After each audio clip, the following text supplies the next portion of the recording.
Doctor साहब, IBS एक ऐसी बीमारी है जिसके बारे में लोग जानते नहीं हैं, जानकारी का अभाव है, लेकिन काफ़ी ज़्यादा गंभीर है और इसके मरीज़ भी कई ज़्यादा हैं। तो मैं चाहूँगी आज आप हमारे दर्शकों को बताएं कि क्या है ये बीमारी, इसके क्या लक्षण हैं। जी, देखिए आईबीएस एक बहुत ही कॉमन समस्या हो गई है आजकल के रहन-सहन वाले लाइफ़स्टाइल के ज़माने में। बेसिकली आईबीएस है क्या? ये इरिटेबल बाउल सिंड्रोम इसका फुल फॉर्म है। इरिटेबल बाउल सिंड्रोम जिसमें इंटेस्टाइन जो होती है वो हाइपर एक्टिव या एक्टिविटी उसकी घट जाती है। 2 तरह के कंडीशन हो सकते हैं। आईबीएस को हम लोग क्लासिफ़ाई करते हैं 2 तरह से। या तो कॉन्स्टिपेशन हो सकता है उसमें, या फिर डायरिया हो सकता है, या फिर मिक्स्ड पैटर्न भी होता है जिसमें कभी कॉन्स्टिपेशन हो गया अल्टरनेटिंग, कभी डायरिया हो रहा है, कभी कॉन्स्टिपेशन हो रहा है।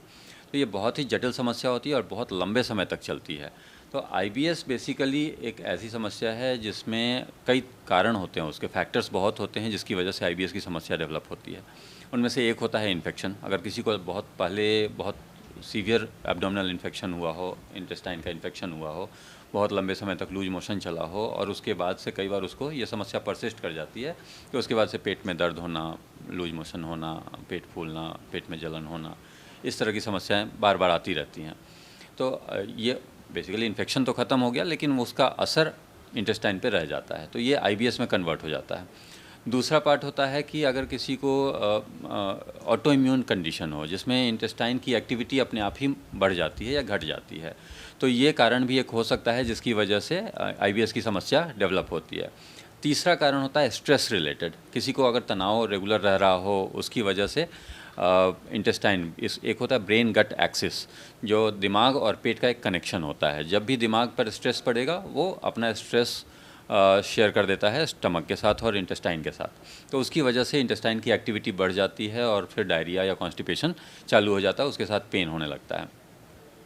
आईबीएस हम कहेंगे कब, किस मरीज़ को हम बोलेंगे कि उसको आईबीएस है, तो उसके 3 क्राइटेरिया होते हैं। पहला तो होता है कि पेन उसमें मस्ट है, मरीज़ को पेट दर्द हफ्ता में 1 बार भी हो पर हो, ऐसा होना चाहिए। दूसरा चीज़, उसको पेट दर्द के साथ फ्रीक्वेंसी ऑफ स्टूल बढ़ जाए या घट जाए, कॉन्स्टिपेशन होने लगे या डायरिया होने लगे। तीसरा चीज़, फॉर्म ऑफ स्टूल चेंज हो जाए, या तो बार बार उसको लूज मोशन में कन्वर्ट हो जाए, नॉर्मल होते होते लूज हो जाए, या लूज होते होते कॉन्स्टिपेशन में कन्वर्ट हो जाए।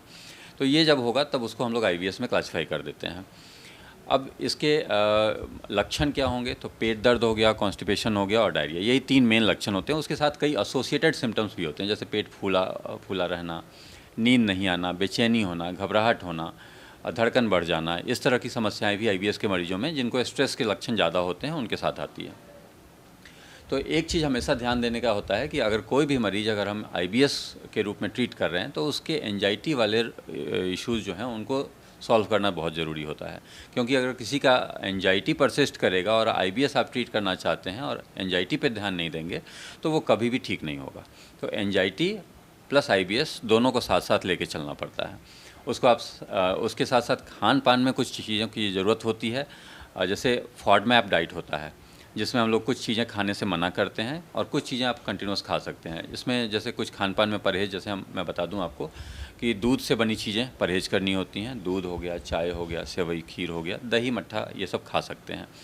फल में आप सेब नहीं खा सकते हैं, आम लीची खरबूज नहीं खा सकते हैं। अगर सब्जियों की बात करें तो उसमें आपको प्याज लहसुन कच्चा नहीं खाना है, गोभी नहीं खाना है, फूल गोभी बंधा गोभी दोनों तरह का, मशरूम नहीं खाना है, ये सब चीज़ों से परहेज़ करना होगा। दाल नहीं खाना होता है। रोटी डिपेंड करता है कि कौन सा मरीज़ रोटी पचा सकता है, उसकी पाचन शक्ति कैसी है। तो इन सब चीज़ों पर ध्यान देना होता है आईबीएस में कि खान पान पहला चीज़, दूसरा एंजाइटी, तीसरा इन्फेक्शन, ये सारी चीज़ों को अगर आप ट्रीट करेंगे एज अ होल तभी आईबीएस का मरीज़ सही रह सकता है।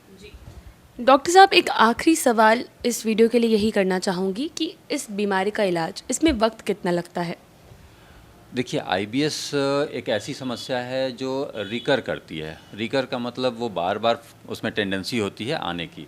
तो अगर कोई मरीज़ आईबीएस के सिम्टम ख़त्म हो जाते हैं, ऑन ट्रीटमेंट उसके सिम्टम्स ख़त्म हो जाते हैं, तो हम ग्रेजुअली उसके ट्रीटमेंट को रिड्यूस करते हैं। 1 बाय 1 जो भी दवाइयाँ चल रही हैं उनको घटाते हैं। अगर वो दवाइयाँ कम होते होते उसके सिम्टम्स वापस नहीं आते हैं तो दवाइयाँ बंद हो जाती हैं।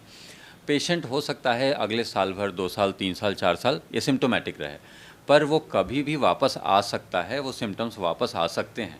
इन चीज़ों को इसका ध्यान रखना होता है, क्योंकि कभी भी पेशेंट को स्ट्रेसफुल सिचुएशन आया या कभी खान पान में गड़बड़ी आई तो इनसे उसके सिम्टम्स वापस आ सकते हैं। तो ये ऐसी बीमारी नहीं है कि आपने एक बार ट्रीटमेंट दे दिया वो हमेशा के लिए चला जाए, ऐसा नहीं होता है। अगर आप उसके सिम्टम्स, अगर उसको स्ट्रेस होगा या खान पान में गड़बड़ी आएगी तो सिम्टम्स वापस आ सकते हैं।